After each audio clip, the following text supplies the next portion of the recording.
Jack Ketterer watched as workers cleared the last of the furnishings out of the building once owned by Ross Holdings, the company where he and his former wife, Diane, both worked.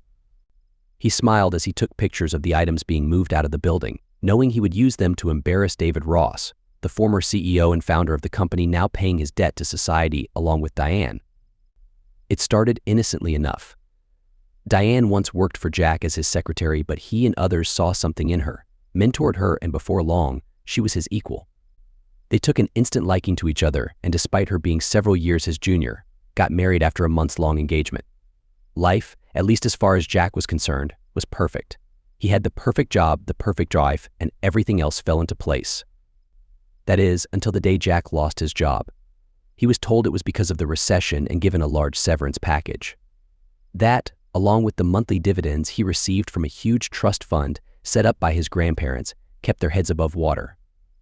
Jack approached Diane about contributing to the household budget, but she hesitated, claiming that she would take care of it if only he would give her control of the finances and his trust fund. That surprised Jack, who saw his marriage as a partnership. So much for that, he thought. Perhaps it was a good thing that his parents made her sign a prenuptial agreement that kept her away from the trust. The job search was also not going well for Jack. He would get interviews but was always told the same thing: either he didn't have the right skill set or they needed someone with more experience. It all sounded like nonsense to him, making him believe that someone was preventing him from getting hired. Then he learned that Diane had been given a promotion and hired someone to take his old job. That didn't sit too well with him at all. "Damn it, Diane, that job meant so much to me. Why couldn't you at least give me a chance at it?" he asked. "Forget it, Jack. It's not my fault you lost your job," she said. Her tone softened after she saw the look of shock on Jack's face. "I'm sorry, Jack. Look, let me talk with Barbara in HR and see what we can do, okay?" "Thanks, Diane," he said. "I appreciate it." A few days later, Diane approached Jack at the dinner table. "I talked with Barbara, and she said Anne really needs someone to take care of the files in the basement. It's not much, only minimum wage, but at least it would be a foot in the door, and you'd have some benefits again." "Thanks, Diane, I appreciate it. At this point, I'd take just about anything." "You mentioned benefits. Am I not already covered under your benefits?" "Well, no, Jack, you lost your benefits when you lost your job, and I haven't been able to add you because the open enrollment period hasn't come around again," she said. Jack accepted that for now, but wondered to himself why she wouldn't have added him when she first got promoted. Also, he added, "But didn't OSHA declare the basement unfit for human habitation?" The basement, as it was called, was a dark, dusty, airless basement that was freezing cold in the winter and unbearably hot in the summer. It had been a bone of contention with state and federal environmental agencies since there were still pipes covered in asbestos, and the company refused to get the hazardous material removed due to the high cost of remediation. "Well, you can clean it up and make it work," Diane told him. "By the way, if you accept the position, you will start Monday, right after the annual company gala." "I'll take it for now, at least until something better comes along," he said. "What? You're not going to stay there after everything I went through to get you that job?" Diane asked. "Well, no, Diane. I'm not staying in a dead-end minimum wage job in a dangerous place for the rest of my career. You honestly didn't expect I would, did you?" "Maybe not," Diane said quietly. "I just thought you might show a bit more appreciation for all I've done for you." It wasn't easy getting this set up for you. That Friday, they attended the annual corporate gala and listened as David announced a successful year for the company. Max Schell, the chairman of the board of directors, also gave a toast, thanking everyone for their hard work and dedication to the company. He raised his glass and looked directly at Jack with a smile on his face. Jack's attention, however, was on his lovely wife, who wore a beautiful dress. He couldn't wait to get her home and spend time together.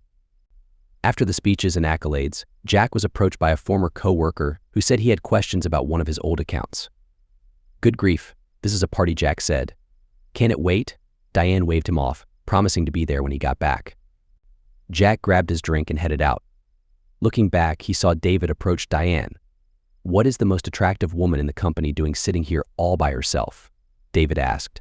"Does Ketterer know how dangerous that is? Dealing with the people hitting on me," she said as she turned to face the man behind her. "I'm sorry, Mr. Ross. I didn't know it was you." "That's okay, Diane. No apologies necessary," he said, sitting down next to her. Diane took in the older man's sudden closeness, noticing the power and confidence he exuded. He wasn't the best-looking man, but there was an air about him that intrigued her. "Wouldn't your partner take exception to you hitting up on another woman?" she asked. "I don't have a partner, but some would say I'm committed to the company," he said. How dull, Diane responded. "What about love, family, children?" "I have everything I could ever need: success, wealth, prestige, you name it. If there's something else I want, I just go for it," he said. "And what do you want now?" Diane asked. "Why, you, of course." Diane laughed. "What, you think that because of your position you can just take someone's partner?" she asked. "You misunderstand me, Diane. Actually, I find that while I can just take what I want, attractive partners included, I find it more interesting and enjoyable to persuade people to give me what I want, willingly," he said. "Have you ever heard the old story about the frog?" "I'm not following you," Diane said. "If you take a frog and throw it into hot water, it jumps out. But if you take that same frog and put it in cold water, then slowly turn up the heat, by the time the frog knows what's happening, it's too late." The same thing applies to people. Just exert the right amount of pressure at the right time, and before you know it, they'll willingly give you everything, even their own freedom. "And who is it you're looking to cook now?" she asked. David pointed at her husband, Jack. "Your husband, actually," he said, "and I'd like you to help me in my little experiment." "Oh, really?" Diane asked. "You obviously don't know my husband very well." "Tell me, Diane," David said. "How's his job hunting been going? I know it hasn't gone well, and I also know he's decided to take you up on your offer to work in the basement. Haven't you ever wondered why he hasn't been able to find something better by now?" "I figured it was the recession," she said. "Well, that may have played a role, but the truth is, I've been doing little things behind the scenes to hinder his job search. Nothing illegal, mind you, just dropping little hints," he said. "Besides, who do you think let him go to begin with?" "And who do you think promoted you? Why would you do that?" Diane asked. "Well, call it settling an old score." "Also because he has something I want," David said. "You, for starters. And then there's that trust fund of his. Has he told you that it's worth more than $500 million? "Yes, he told me that when we first got married," Diane said. "But he only gets monthly dividend checks, and it's set up so that no one, not even me, can access it. Are you telling me you want him to willingly give you his money? Is that what this is all about?" "Well, yes and no," David said. "Actually, I want him to give you that money, and I'd be lying if I said I wouldn't appreciate a portion of it. But like I told you, I'm after something else. Think about it, though. Working together, we can get him to give you everything he has. You would have complete control over him, his money, his possessions, even his life, and he would give them all to you willingly. In short, he would be completely devoted to you. What do you think? I think it's time I took my husband home. This has all been very interesting, Mr. Ross, but I cannot do that to my husband." "Just think about it, Diane." "We'll talk later." Diane thought about what David said the whole way home. She didn't want to hurt her husband, but something about David's proposition struck a chord. She could have everything she wanted, plus a husband who would do anything for her. And she wasn't naive. She knew David was also interested in her, but he wanted Jack to willingly give her to him. "Penny for your thoughts," Jack said to Diane. "Jack, tell me again, how much is your trust fund worth?" she asked. "I've told you before, Diane, it has a total net worth of more than $500 million. Why? I'm just curious. With all that money, why are you willing to work for minimum wage? Why aren't you working for your parents? Maybe you could start your own business," she said. "I thought about that," I said. "I could have gone to work for my dad, and I still might. I just wanted to know if I could make it on my own. I don't want to get a job simply because I'm Frank Ketterer's son. Also, I wanted to gain some experience outside of the family business." "I see," she said. "And who gets the trust fund if something happens to you?" "There are safeguards in place to ensure it remains within the family in the unlikely event something like that happens." "Why? Are you and David plotting my demise?" "Oh, no," she said. "Don't be silly. I love you. Don't you trust me?" "It's not about trust," Jack said. "It's about safeguarding what my family has worked so hard to build for generations." "By the way, I saw you talking with David tonight," I said. "What was that all about?" "Nothing, really, just small talk," she said. "Why?" "Just be cautious around him, Diane. I don't trust him. You know he used to work for my family before he started his own company?" "I didn't know that," she said. "What happened?" "Don't know. Dad never mentioned it, but I know he and my mom don't like him at all. He warned me to keep an eye on him. Seriously, be careful. He's sly, and I've seen how he manipulates people to get what he wants," Jack said. Diane wrapped her arms around Jack. "I'll be careful, Jack, I promise. I love you, please remember that." "I love you too, Di." "Good night," he said, holding his wife tight. His mind was now racing, wondering what David had told her. He finally drifted off to sleep. Jack spent the next week cleaning up the dusty, asbestos-ridden basement he was expected to work in. He removed several bins of dusty, dirty old empty boxes along with the remains of pest infestations and fixed up his office, which was really nothing more than a small space along one wall. Afterwards, he went to the gym, where he worked out with Jake, a security guard he had known for years. He and Jake would often grab a drink at the pub next door before calling it a night. On Wednesday, Jake handed him a flash drive. "You'd better take a look at this, Jack," he said. That night on his computer, Jack learned his life and his marriage was effectively over. Earlier that day, Diane received a summons to David's office in her email. She knew what it meant and realized that she had to either obey or be destroyed herself. She made her way to his office, where she was immediately ushered in. "Come in, Diane," he said, ushering her to a chair in front of his desk. "Would you like a cup of coffee?" "No, thank you, I'm fine," she said. "Have you given any thought to what we discussed earlier?" he asked. "Not really, Mr. Ross. I thought you were just thinking out loud. I didn't believe that you were serious." "Oh, I'm very serious, Diane. And believe me, I'll make it all worth your while." "Just for the sake of argument, what would you do?" she asked. He sat back, smiling. "Well, most of what I might do would just be background sabotaging his accounts, that kind of thing. You would be the one doing the real work." "Like what?" she asked. "For starters, you would cut him off from any closeness whatsoever. On top of that, you would humiliate him publicly if at all possible, yank his chain, if you will. Make him feel worthless. Put down his work product when you can. You see, a man's ego is based essentially on two things: his work and his self-confidence, if you will. If he's made to feel that he's worthless as a worker and worthless as a person, he'll agree to pretty much anything." "David, I'm curious about something," she said. "Sure. Anything Jack said you used to work for his family. Is this some kind of revenge for something that happened back then? Well, that might play a role in this. I'm curious to see if your husband is half the man his father was back then. Of course, I didn't have the resources then I do now, and I certainly didn't have you. Does that make sense?" he asked. "Yeah, I think so," Diane said. "So it's not just Jack you're going after. It's his family as well, isn't it? Maybe even his family's business." "You are a very perceptive woman, Diane," he said. "Together, you and I can end up controlling a multi-billion-dollar empire, including Ketterer Industries. What would I need to do?" she asked.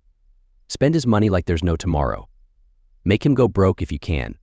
Humiliate him as much as you can. Treat him poorly here at work. I'll make sure he answers directly to you. Just keep putting on the pressure and eventually he'll sign over everything to you. His money, his trust fund, whatever controlling shares he may have in his father's business, everything. He'll be completely reliant on you for everything. At some point, I'll fire him. Then you can find something really degrading for him to do. Maybe I could hire him on as a janitor or something. And if I refuse?" Diane asked. "Something tells me you won't refuse," David said. "Besides, I think you're too smart to turn me down. Once you get a taste of the power only I can give you, you'll want more. If you agree, you'll get another promotion, effective immediately, along with a 100% raise. You'll answer only to me, and everyone else will answer to you. What makes you think you'll be able to get Jack to do what you want?" David pulled out a small brown bottle with an eyedropper. "This," he said, "it's an enhanced version of a drug used to transition individuals undergoing gender reassignment surgery. 1 drop of this every day, and in a few weeks, Jack will experience significant changes. His physique will change, he'll lose muscle mass, get weaker over time, and may even experience some physical characteristics associated with femininity." "What?" Diane asked. "Isn't that illegal?" David shrugged his shoulders. "Maybe, technically, but no one has to know. Remember what I told you about the frog? By the time Jack realizes what's going on, he'll be so emasculated he'll do anything to keep you happy. Even sign over his entire life to you. You will control him completely, mind, soul, and body. Is it reversible?" Diane asked. "I'm not going to hurt my husband. As long as the antidote is given within the first 6 weeks, yes. Beyond that, he may as well go through with the surgery and undergo a transformation. Once he's signed everything over, you divorce him. File for irreconcilable differences. In addition to what you already have, you'll get half of his entire fortune. And Jack will start a new chapter in life. Maybe you could hire him or her as a domestic servant. And what would I have to do? Diane asked. I think you know, David said.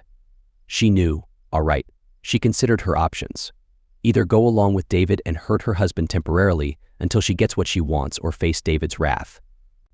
In her mind, she reasoned that if she went along with David in the short term, she could buy enough time to get Jack out of harm's way. She loved her husband, but she admitted to herself she loved the idea of power. And if she could stick it to his family, the family that made her sign that unfair prenuptial agreement, so much the better. Okay, she said. I'll do it. When do we start? Tomorrow, you report to your new office, which happens to be right next to mine, he said. I expect you to wear modest attire, and of course, no wedding rings. There'll be no pictures of your husband and nothing to remind yourself that you're married. Additionally, I expect you to give Jack a drop of this every day, he said, handing her the bottle. It's odorless, colorless, and tasteless, so you can put it in anything: water, coffee, food, anything. 1 drop and 1 drop only every day. Any more than that and he could have health complications. Any questions? No, Diane said quietly, realizing that she had just deceived her husband for the first time while agreeing to harm him as a person. The guilt ate at her, but only until she thought about the influence she would eventually gain. David always followed through with his promises, but, she thought.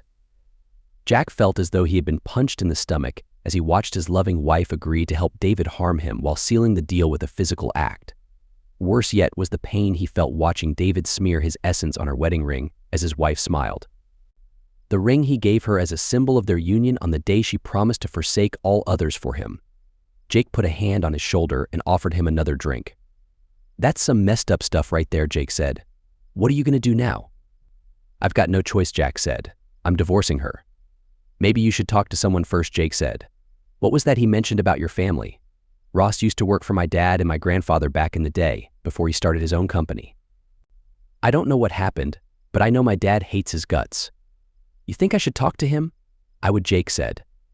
Jack nodded his head, pulled out his phone and called his father. Jack thanked his friend and headed out. I'll keep you informed if I come across anything else, Jake said. I've seen that jerk ruin lots of good people, and it's time he was stopped. A short while later, Jack and his parents finished watching the video of Diane betraying David. Oh my gosh, Jack's mother, Abby, said. I never would have thought she'd be capable of that. I'm so sorry, Jack. What are you going to do now, son? Jack's father, Frank, asked. I'm going to divorce her, Dad. I can't live with her anymore, Jack said. There's more going on here than just the affair and the cheating, Frank said. I see at least 2 crimes being committed in that video. I can't help but think this is his revenge against the family for what happened 20 years ago. What are you talking about, Dad? Jack asked. You know he used to work for us, right? He tried to split your mother and I up back then. You remember that? Abby nodded her head, looking at the floor. I'll never forget it, she said. I thought we were finished as a family. Jack, when your father caught David trying to take advantage of me, he beat David senseless and threw him out of the house. Your grandfather fired him and promised he would never work again. David swore he would get his revenge, no matter how long it took. He wasn't able to get work and started his own business, which, as you know, has become quite successful. Now it seems he's coming after you. So you think this is revenge for what you did to him all those years ago, Dad? Jack asked. It sure looks that way, son, Frank said. Look, Jack, I know it's going to be rough, but maybe you should stay at Ross for a while, get all the information you can on David and Diane. Get whatever evidence you collect to me, and I'll pass it on to the right people. If possible, get that suspicious substance and pass it on to me so I can get it analyzed. Trust me on this, son. This is no time for you to be on your own. Ross is out to destroy the family and he'll use whatever he can to do it. I don't know if you can forgive Diane for what she's done and what she's agreed to do. I couldn't, he said, looking at Abby. If you want, I'll get a copy of this over to the family attorneys and they can start the paperwork for a divorce. If you guys can work it out, fine. If not, it'll be good to be prepared. And Jack, once this is all over, will you please put your pride aside and come work with me? You've proven yourself 10 times over as far as I'm concerned. I will, Dad, and thanks for everything. Jack said, hugging his father. His mother also joined in the hug. I love you, son, Frank said. Never forget that. I love you too, Dad, Jack said, tears forming in his eyes. He left the safety of his parents' home and headed back to the place he used to call home with Diane. Where were you? Diane asked when Jack got back. What do you care? He asked, walking past her without even giving her a hug as he usually did. I was worried about you. I called the gym, but they said you and Jake had already left. I decided to go see my folks if that's okay with you, he said. Okay, I'm sorry. Don't bite my head off. By the way, I got a promotion and a raise at work today, she said, handing Jack a bottle of water. He noticed the lid had already been removed. He took a long drink. Good for you, he said. What do you want from me? A medal. So I take it you'll have more money to play with. God knows you refuse to contribute to the household budget. Maybe you can spend it on David. Jack, what are you saying? Diane asked. I learned something today about life, love, loyalty, and family, Jack said. I'm reevaluating my life, Diane, and I think I'll be going to work with my dad pretty soon. But what about David? Diane said. He needs you in the cave and you promised me you'd stay for a while. Forget David, Jack said. Or maybe you're already doing that. I need to do what's best for me for a change. Isn't that how you work, Diane? What's gotten into you, Jack? Diane said. I love you and only you. You know that. Do I, Diane? Really? Did you know David tried to split my parents up 20 years ago? Dad confronted him when he caught David trying to hurt my mom. Grandpa fired him and he swore he would get back at the family no matter how long it took. Did David tell you about that? No. Well, now you know. So I'm telling you right now, Diane, I don't give a flying flip about David Ross right now. And if you love me like you say, you'll leave Ross with me. I might be able to forgive one mistake, but I won't tolerate treason. So, what'll it be? Jack, I don't know what you're talking about. At least let me get his side of the story, okay? I promise you, if it's what you say it is, I'll leave Ross with you, Diane said. Whatever. Diane, Jack said. Let's go to bed and get a good night's sleep. Okay, Jack? Diane asked. Go on, Diane. I'll sleep in the guest room, I told her. I've got a splitting headache right now. Okay, Jack, whatever you say. I love you, she said. Yeah, Jack said in response. This wasn't going the way Diane thought. This was the first night since their wedding that they wouldn't sleep together. And she began to wonder if Jack knew about her cheating and her conspiracy with David. He certainly wasn't himself. The next day, Diane dressed for her new role, which didn't escape Jack. He also noticed she wasn't wearing her wedding band. What's this? Jack asked. You look like you're dressed for a night out. Is that what you're doing now? Spending time with David? Jack, David said I'm not allowed to wear my rings, and yes, he prefers me to wear something a bit more revealing than I normally would. It doesn't mean anything, so get over it, she said. Get over it? Jack asked. Fine, he said, taking his ring off and setting it down on the table. I really hope to goodness that you're not cheating on me with him, Diane. Trust me, if you are, it won't go well. Is that a threat, Jack? She asked. No, D.I., it's a promise. Now, if you don't mind, I have to get to work. You know, there's only one of us providing for our so-called family, he said, walking out the door. Diane didn't know what to think as she had never seen this side of Jack. She was already feeling guilty about cheating on her husband, but his words to her last night and this morning scared her even more. But she put her fears aside and headed to work. Your husband is clueless, trust me. I could do anything right in front of him and he'd never know. Besides, what would he do? Attack me. Isn't that what his father did to you 20 years ago? Diane asked. David's face turned dark. Don't ever mention Frank Ketterer to me again, Diane, he said. Now get back to work. Report to me at 4 p.m. Diane obeyed and performed her afternoon duties as David ordered, walking out of the building with a reminder of their affair and a reminder to quit taking her meds. Jack finished his day and met Jake at the gym as he always did. Jake gave him a new flash drive with the day's videos, which he later watched at his parents' house. Jack and his parents were shocked at this new level of betrayal. Dad, I don't know how much more of this I can take, Jack said. Stay strong, son, Frank told him. We're here for you and we've got your back. I'll get this to the attorneys. I also took the liberty of reaching out to Max Schull, Frank said. I hope you don't mind. You know I trust you, Dad, Jack said. You know his father and mine, your granddad, served in World War II? Of course they weren't on the same side, Frank said, telling Jack the story of how the Schull clan came to be in the United States. It was an old family story, but Jack enjoyed hearing it again.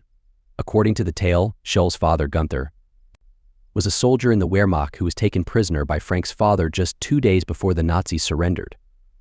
Frank's father and Gunther became friends, and when Frank learned that Gunther had a pregnant wife in what would become East Berlin, he used his connections to get the Schull family reunited in the United States.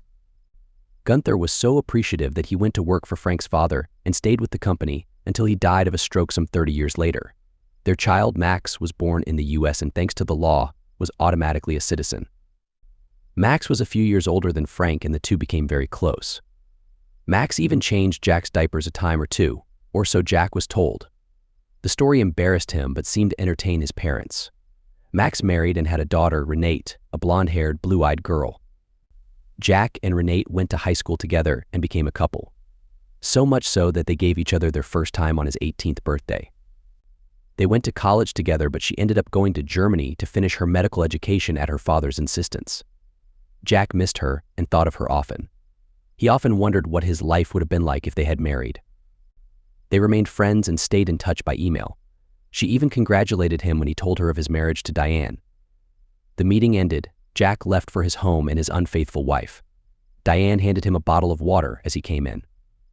As before, he noticed the lid had already been removed. "So are you going to visit your parents every day now, Jack?" she asked. "Maybe." "What's it to you?" he asked. "Nothing, I guess," she said. "I had just hoped we could spend some time together. I was thinking today about maybe going off my pills. How would you feel about being a parent?" "In order for me to be a parent, I'd actually have to have a relationship with my wife," he said. "Maybe we can work on that sometime soon," she said, moving to put her arms around him. Jack moved away just in time and she ended up hugging empty air. "Jack." "What's wrong?" she demanded. He just looked at her. "I think you know," he said, going into his office. Diane recoiled in shock. What did he know, she wondered. The next few days went by the same way. They went to work. Diane had her 3 meetings with David. Jack went to the gym, got the day's videos, reviewed them with his parents, and came home. Every day, Jack's frustration towards Diane and David grew. He even tried being more affectionate to her, but she rejected him, often insulting him in the process. One Friday, Jack was told to bring some files to Diane's office. "Here are your files, DI," he said.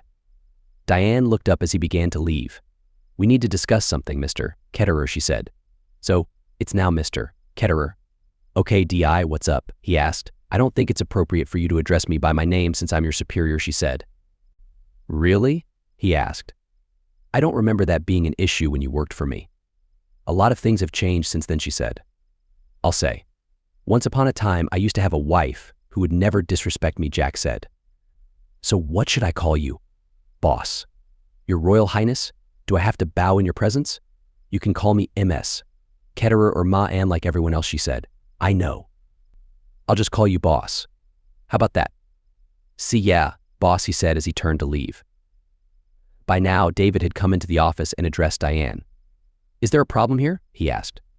"No problem, boss," Jack said. "We're just working out a little issue of protocol." He walked out of the office, and Diane followed him. "Damn it, Jack, don't you ever talk that way to me again, understand? You will respect and obey me or else," she demanded. Jack looked at her angrily. "Respect you? If you want respect, you better learn to give it.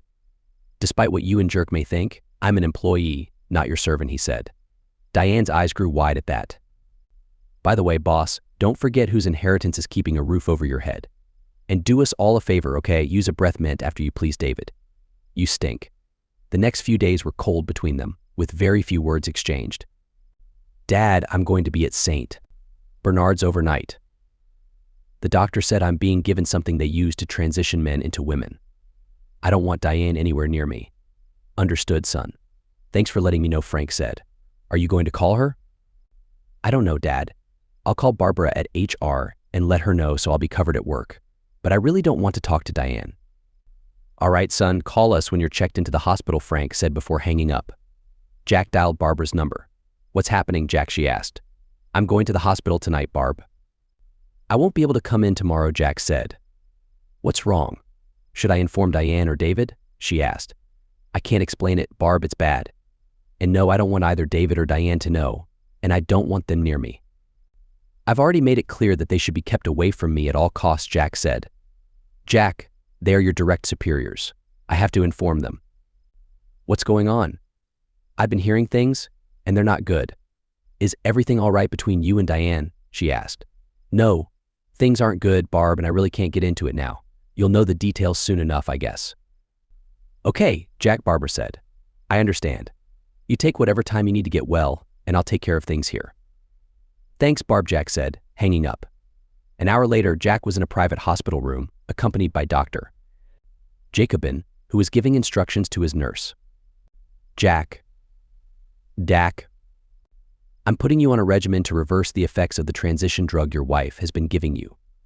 I also alerted the authorities and given instructions that neither your wife nor your boss are to be anywhere near you. Your parents have been briefed and will be coming to visit you. If all goes well, you should see significant improvement in just a few days, but I should warn you that you may also experience bouts of anger and moodiness. You may even be filled with uncontrollable rage. I'll have someone from the hospital come in to talk to you about that, okay? In the meantime, you get some rest and try to take your mind off things. Thanks, Doc, Jack said. I'll try. Jack's phone rang the second doctor. Jacobin left his room. It was Diane. He answered the call. Jack, where are you? Barbara called me and told me you were in the hospital. And what's this about you not wanting to see me? What's going on? She asked. I think you know darn well what's going on, Diane, Jack said. Jack, what are you saying? She asked. Are you blaming me for something? Shut up, Diane. Or is it boss? Not only do I think you know full well what's going on, I think your friend knows as well, he said. My friend? Jack, what do you mean? She asked. Shut up, Diane. I'm not stupid. And don't try to visit me. Security is on the lookout for you. And keep that person away from me as well, he said. You mean David? He only wants the best for you, Jack. You think I'm really that stupid, Diane? Leave me alone. Goodbye. Jack ended the call and blocked her number so she couldn't call him. The rest of Jack's night was restful, and with the exception of his parents, who came to visit, was quiet. Diane left several text messages on his phone, but he ignored them. The next day, two plainclothes officers came to visit him. It was obvious they had spoken to his parents and had seen the first video where David told Diane to give him the drug that had put him in the hospital. They also wanted to see the drug she was giving him. After taking his statement, they said their goodbyes and left. Later in the day, Dr. Jacobin came in, telling him that he was to be released that afternoon. But he wasn't finished with his patient. Jack, this is just the first treatment. I want to see you once a week to check your levels. And please get me whatever it is Diane is giving you. Here's a note excusing you from work for the next couple days, just in case. He said, handing him a slip of paper. Go home, rest, stay away from your wife if you can, and for goodness sake, get me that drug. Thanks, Doc, I will, Jack said. He arrived home a couple hours before Diane and seeing that the house was empty, began looking for the small bottle he saw David give her. He eventually found it, hidden in a cupboard behind some spices. He carefully put the bottle in a plastic bag and hid it in his briefcase, which he always kept locked. Take that, Diane, he said to himself. He opened the fridge and grabbed a bottle of water, inspecting it closely to make sure it was still sealed. Diane came back. You're back, she said. No duh, Sherlock, he sarcastically said in response. You ought to be a brilliant detective. Look, Jack, I don't know what you think you may know, but you have to believe me when I tell you I would never do anything to hurt you, she said. I'm not in a very believing mood, Diane, or is it boss? Jack said. Diane stood in front of him, slightly apart. Jack, please, it's not what you think. Whatever, boss, he said, taking note that she never asked why he was in the hospital or if he was okay. She went upstairs, took a shower, changed into a more conservative pair of jeans and came back down. Jack, I want you to know that no matter what happens with work, I'll always love you. You do know that, don't you? No, Diane, I don't. Right now, I don't know you at all, Jack said. Do you love me enough to quit Ross right now? I can't quit right now, Jack. I can't just drop my career, she said. You mean you can't quit spending time with David? That's what you really mean? No, Jack, you don't understand, she said, teary-eyed. Jack, however, understood more than Diane could possibly know. The next week went as well as the previous two, with Jack and Diane saying practically nothing to each other. When she did speak to him, it was often insulting and condescending. Other than that, she remained distant, and at times, seemed to be somewhat jittery and nervous. Jack figured it was because she couldn't find the drug David had given her. What neither of them knew is that Jack had already managed to get the drug to Dr. Jacobin, who had it analyzed. The subject had even come up in one of their daily meetings. What do you mean? You can't find the drug? An angry David asked. I can't find it, David. It's not where I had it and Jack never goes into the kitchen. My goodness, what if he found it? She asked. No one will believe him. Trust me, David said. I think I can do that, Diane said with an evil smile on her face. Jack, meanwhile, continued to collect his daily videos from Jake and took them to his parents, who relayed them to their attorneys. Dad, this has to end. Please. I can't do this anymore, Jack said as he and his father watched the video. I agree, son, Frank said. I spoke to Dr. Jacobin, and he tells me that he forwarded the analysis of that drug to the authorities. It seems your wife's friend managed to get an experimental drug that hasn't been approved by the FDA. From what he tells me, you got it just in time. Another week, and you probably wouldn't have survived. What? Jack asked. You mean that stuff would have killed me? Yes, Jack, that's exactly what I mean. The company developing the drug dropped it because tests showed it would cause heart failure in 4 out of 5 applications. How Mr. Ross obtained it remains a mystery, but that's a mystery the authorities will have to figure out, he said. So what do you suggest we do now? Jack asked. As you know, Max is aware of the situation. He and I have talked, and we've come up with a solution. I've also been in touch with the EEOC and a few other federal agencies. They're very interested in Mr. Ross' activities with your wife. It seems he's tried something similar with other former employees. What do you think about throwing a little party with Diane and her friend? Frank asked. What? Jack asked. Frank smiled. Sure. This Friday, in fact, I'll invite Max, the police, a process server, and even the media. You might want to have someone there from the company, maybe that Barbara from HR. She seems like a straight shooter, Frank said. We'll invite them over to your place, have a little video presentation, and bring down the hammer. By the time the evening's done, the 2 lovebirds will be in handcuffs and their arrest will be all over the evening news. Jack smiled. He loved the idea. Okay, Dad. Let's do it, Frank said. That Friday, Jack came home early, having told Jake things were coming to a head that very evening. He inserted a DVD into the player and tested it on his 92-inch flat-screen television. Diane got home an hour later. She seemed surprised that Jack was home early, wrapped her arms around his neck and tried to hug him. He refused. Look, David and some of the other executives are planning to come over tonight to celebrate my promotion. We'd really like it if you would stay and participate. Will you please come upstairs with me? She said. Jack looked at her, wondering what she had in mind. What the heck, he thought. He followed her upstairs, curious to see which one of his suits she had picked out for her celebration. But there was no suit on the bed. There was, however, a short maid's dress. There were also a large pair of women's shoes and black stockings. He couldn't help but notice they were all too big for Diane. So you're going as a French maid, Jack said. Where's my suit? No, silly. This is what I want you to wear. Come on, it's just a little costume party. It'll be fun. Please, do it for me. Jack looked at her. So, what are you going to wear? He asked. This, she said.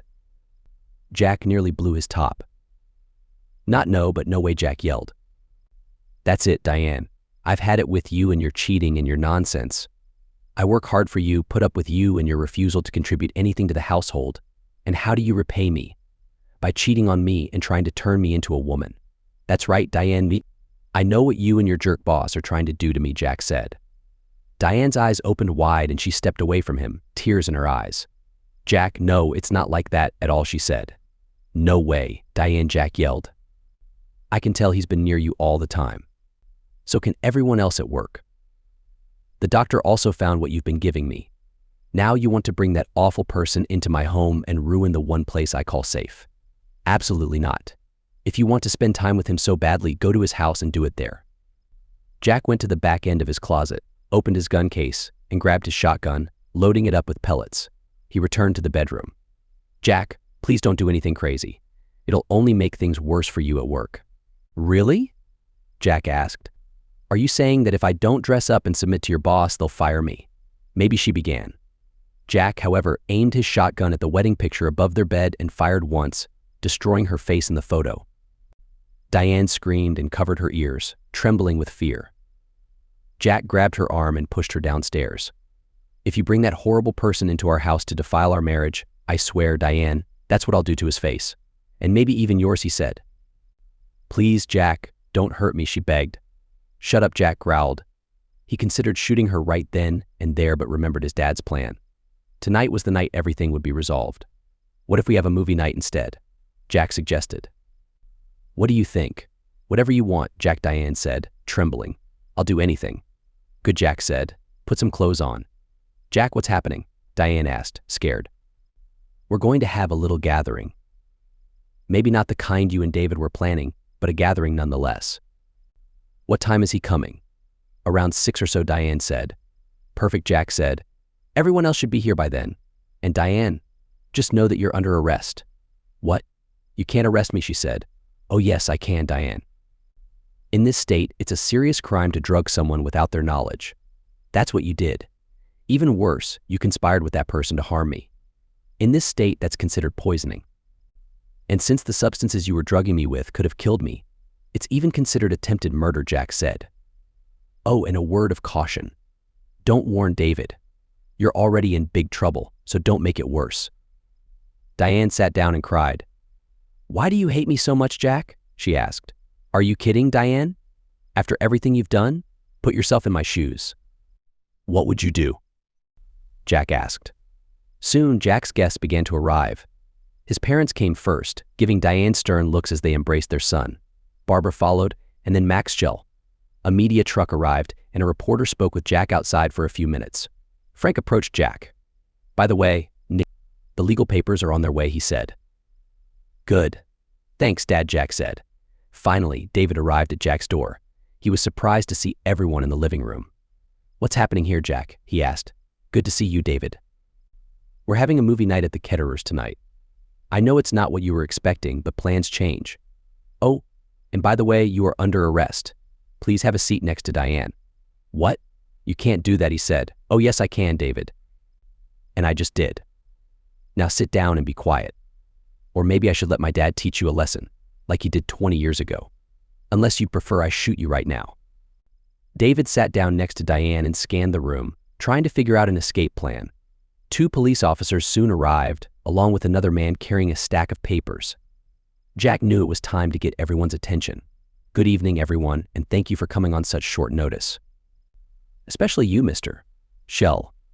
I understand you're a very busy man. You're probably wondering why I called this meeting, so I'll start from the beginning. Jack turned on the television and played his first video. The room filled with gasps as they watched David and Diane planning Jack's downfall. Then they witnessed Diane willingly giving herself to David. Other videos of their encounters were included. Diane sobbed, hiding her face in her hands. That's the first time my so-called loving wife broke her wedding vows with David Ross, CEO of Ross Holdings. You'll notice he's giving her a vial of something and instructing her to give me a drop every day. That vial, which I found, contains what he called an improved version of a drug used during gender reassignment surgery. That resulted in my hospitalization and, from what I've learned, could have caused a heart attack or stroke, Jack said. But there's more. Mr. Ross has been sabotaging my job prospects and using my wife to seek revenge against my family. You can hear him telling Diane to make me suffer. Barbara, as the head of HR, were you aware of any of this? No, Jack. I had no idea. And by the way, what Mr. Ross did is highly illegal and goes against our company policies on relationships and harassment, she said. Max approached David and Diane, shaking his head in disappointment. David, how could you be so foolish? He asked. I've been in touch with Frank Ketterer's team. They've made an excellent offer, and after reviewing the evidence, the board unanimously agreed. As of now, Ross Holdings is a subsidiary of Ketterer Industries. David looked as if he had been punched in the gut. Mr. Schell, we can work something out, please. I built that company from the ground up, he said. This isn't a negotiation, David Max said. It's a notice. You're out, and your company is shutting down. And you, Mrs. Ketterer, are terminated effective immediately. He motioned for Jack to join them.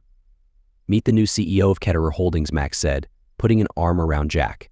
He then faced Jack directly. I've always seen you as a son, Jack. I want you to know that I'm very proud of how you've handled this ordeal. And by the way, EVA and I would love to have you for dinner tomorrow night. Thank you, Mr. Schell. I'd be honored, Jack said. Max smiled. Please, Jack.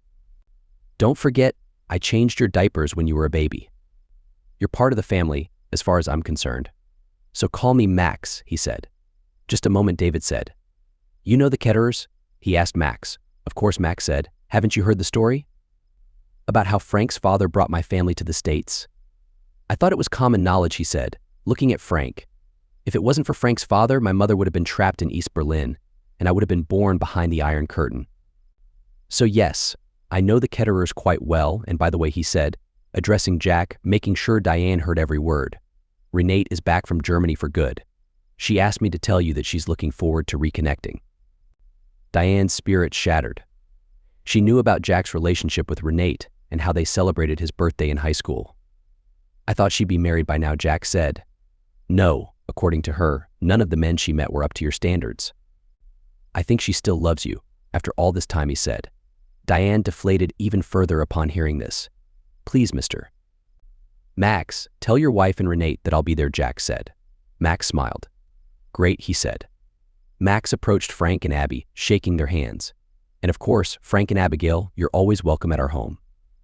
We'd love to have you there too, all right? Thanks, old friend, we'll be there. Besides, someone has to watch the kids, Frank said. Max chuckled and made his exit. The process server approached Diane. Diane Ketterer? He asked. Yes, sobbed Diane. You've been served, he said, handing her an envelope.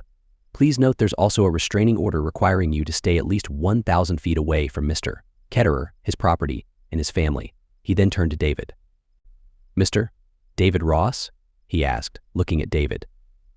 You've been served, he said, handing David papers indicating he was being sued for damaging their relationship. Jack approached Diane and gave her another envelope. What's this? She asked. According to the prenuptial agreement you signed, in case of divorce resulting from adultery, the guilty party, which is you, leaves with only what they had when we got married. Since you're clearly guilty of cheating, that envelope contains exactly what you had when we tied the knot. I checked the bank records, and you had $174.53. So that's what's inside. Goodbye and good riddance, he said. If I were you, I'd sign the divorce papers and let it be. Unless you want those videos sent to your family and friends. Please, Jack, can't we work this out? She said, sobbing. No, Diane, I gave you plenty of chances to end this with David, and you refused. There's nothing to work out. Besides, chances are you'll be in prison. So please, just go and end this charade. Jack stepped aside to make room for the two uniformed police officers who arrested David and Diane. They were read their rights and led out to police cruisers, followed the whole way by reporters and cameras. Jack turned to Barbara. Barb, he said, I'll leave you in charge of weeding out everyone loyal to David. The company will be closing and moving to a new location. The first thing I want you to do, however, is promote Jake Williams to head of security, effective immediately. He's earned it. Yes, sir, Mr. Ketterer, Barbara said. And for what it's worth, I'm truly sorry about everything that was done to you. Thanks, Barbara, Jack said. Eventually, the crowd thinned out of Jack's house. Only his parents remained. Frank and Abby hugged their son. Jack, I want you to know that I'm very proud of you. I know it's been extremely hard on you, especially knowing what they were doing to you. I'm not sure I could have handled it myself, Frank said. Thanks, Dad, Jack said. I couldn't have gotten through this without you guys. The elder Ketterers said their goodbyes, leaving Jack to decompress from the day's events. The next day, Jack drove to the Shell residence, anxious for some of Eva's German cooking. He was also looking forward to seeing Renate, his first true love. He never made it to the front door before it flew open. A blonde-haired fireball ran out, jumped on Jack, wrapping her arms and legs around him. Jack. My goodness, Jack, I've missed you so much, Renate said, showering him with hugs. She was every bit as beautiful as he remembered. What's more, for the first time in weeks, Jack felt a familiar stirring in his heart as he held Renate. Renate, you're a sight for sore eyes, Jack said. Max and EVA watched from the front door, smiles on their faces.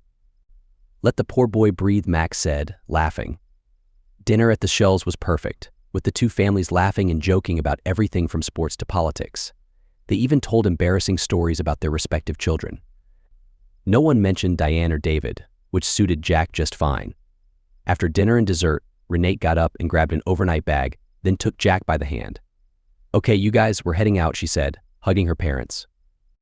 Leaving already? Max said with a knowing smile on his face.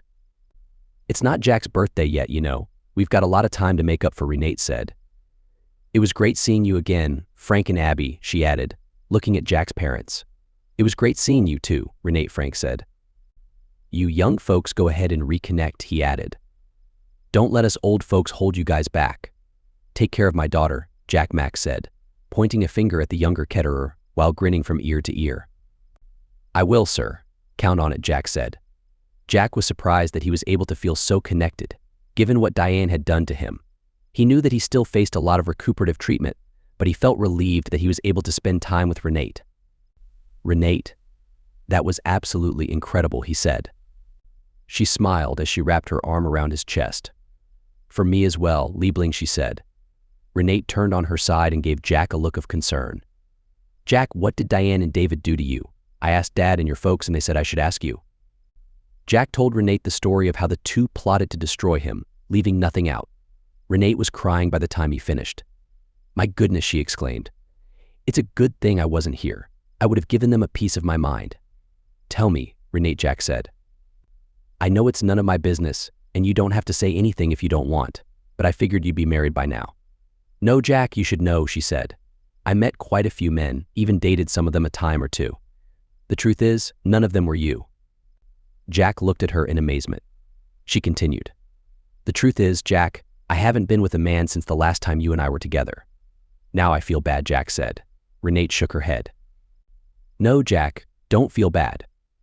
When you first told me about Diane, I was hurt. But then I remembered that I gave you permission to meet other people. As I remember, I insisted that you marry if you met and fell in love with someone. I didn't know how long I would be gone, and I didn't want to hold you back or give you false hope, she said. Jack was fighting tears hearing her words. He hugged her to him even closer. Now you're back, and I don't ever want to let you go, he said. She smiled and hugged him back. I love you, she whispered softly. And I'm never, ever letting you go. I'll never mistreat you or disrespect you. If you still want me, I would love to be your partner, your spouse. Right now, I want nothing more than to spend my life with you, hold you, love you, and build a future together. You just made me the happiest person on earth, Renate, he said. If you'll have me, I'd love nothing more than to marry you. The very second my divorce is final. Then it's a deal, my love. We'll tell our folks tomorrow. They're probably planning our wedding even as we speak. But for right now, we have a lot of lost time to make up for, she said.